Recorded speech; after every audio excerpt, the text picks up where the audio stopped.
Over the years, we went from raising cattle into horses. When my dad was still alive, looking after the cattle weren't too bad, but after he passed on, it got to be more than I could look after doing the cattle, and then the horses would start foaling, and everybody said I was getting too cranky to live with, so something had to go, and it was either the cattle or me, and unfortunately I had to stick around. So we went into the horses, and we raised horses for quite a few years, quarter horses, paints, percherons.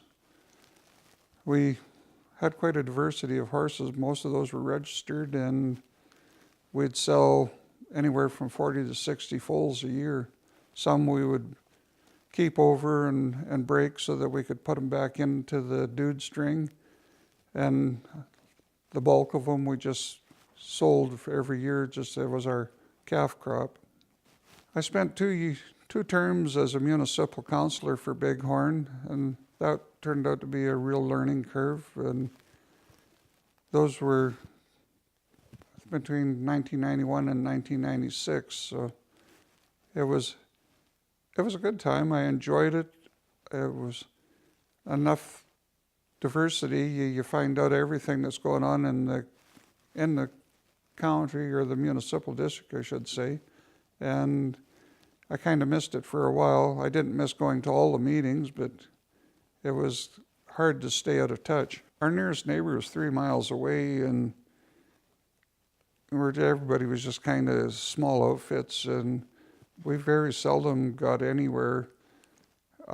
In the summer, when a lot of events were going on, that's when we were busy and couldn't leave the place. And even with the school bands, we never had any weekends. I didn't know what freedom was until I quit the business.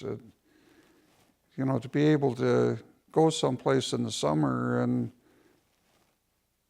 enjoy it a little bit is a novelty still, because we never left the place except for winter, and there's not much to see around this country in winter.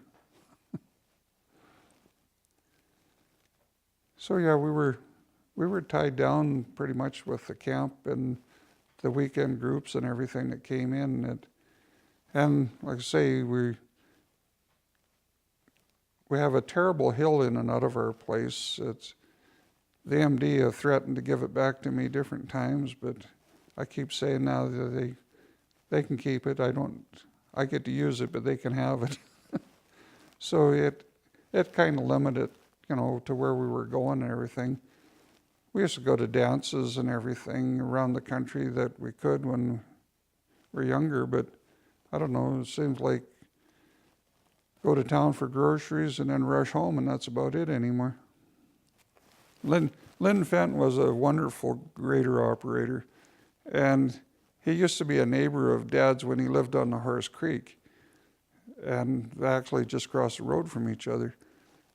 And Lynn come down one time, and the coyotes had killed a deer at the bottom of the hill, and there was blood and hair all over everywhere, and he thought, Jack poached a deer, and so he spent extra time winging the snow over and covering it all up. Then he come in for coffee and told Dad he cleaned everything up, and Dad says, I didn't know the coyotes had killed one.